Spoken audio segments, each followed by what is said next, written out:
When I died with Christ on the cross, I not only died to the penalty of sin, but I died to my own agenda, to my own ambitions. I died to my own plans. That when I died with Christ, I yielded all my rights. Or to put it in terms today, dealing with the issue of entitlement. And I think of the many times I felt like leaving the ministry. It was often situations where I felt like I deserved something else. I was entitled. I had a right to something, to make more money, to be appreciated more, right to my own time, and the demands of ministry that affect your own time. And so continuously in my life of ministry, one thing that's helped me stay in the ministry is realizing I have no rights. I have no entitled life that I can cling to. And it's come up in many ways. I've had to apply it.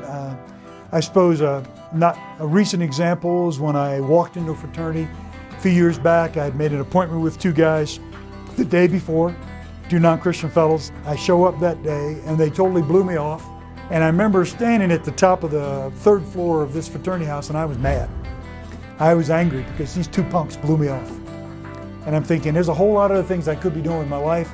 I could be making a lot more money. I could be in some prestigious job. And here I am at 55 years old chasing down these two fraternity guys who don't even have the courtesy to tell me they can't be there. And in that moment, the Lord just spoke to me from this truth that I had been internalizing for years.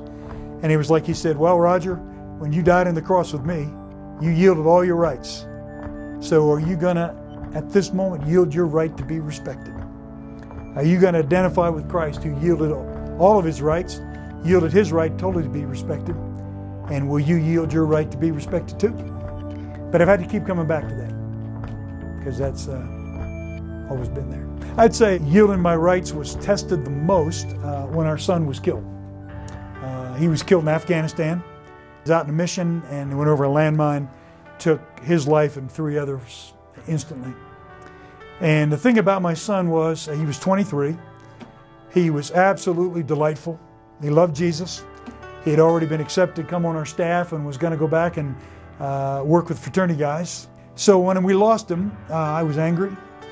I didn't like the Lord's plan, and I told him that. And part of the issue for me, as it relates to rights, was that this was my son. He had no right to take my son.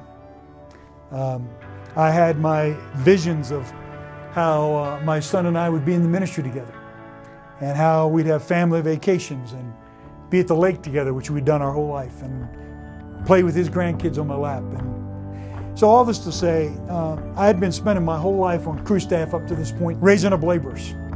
And here was my son who was going to be a laborer. And of course I couldn't understand why the Lord would take such a choice kid. Why didn't He take somebody else's kid who didn't give a rip about him? You know, I had all these reasons why I told the Lord I didn't like His plan.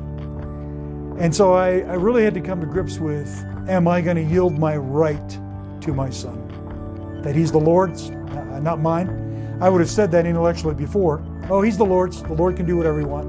But I didn't really believe that in my heart, because I assumed that nothing like this would ever happen to one of our kids. Happens to other people, wouldn't happen to us. And like Job, I got to declare I'm going to trust Him even though I don't understand. Even though I will never know this side of heaven why the Lord allowed him to be taken. And so when we come to grips with what Jesus did for us, that when He hung on that cross and suffered as He did and yielded His rights and that He lived a life that was totally unentitled, even though He deserved everything. It's just an issue of He's worthy of my life. The price He paid for me, the rights He yielded for me, who am I to demand my rights at all? And no matter what happens the rest of my life, He's worthy. And so that's why I would appeal to anyone to yield your rights. The Christians that yield their rights are the ones that make a difference. And the Christians who live an entitled life, who demand their rights, are the ones who make very little difference, because they're holding on to their right to possession and things and position and power. But the Christians who lay aside those rights are the ones who have the greatest impact in the world. I want to make a difference for Christ, and so I don't want to hold on to my rights to hinder me from being used by Him, because He's worthy of my life.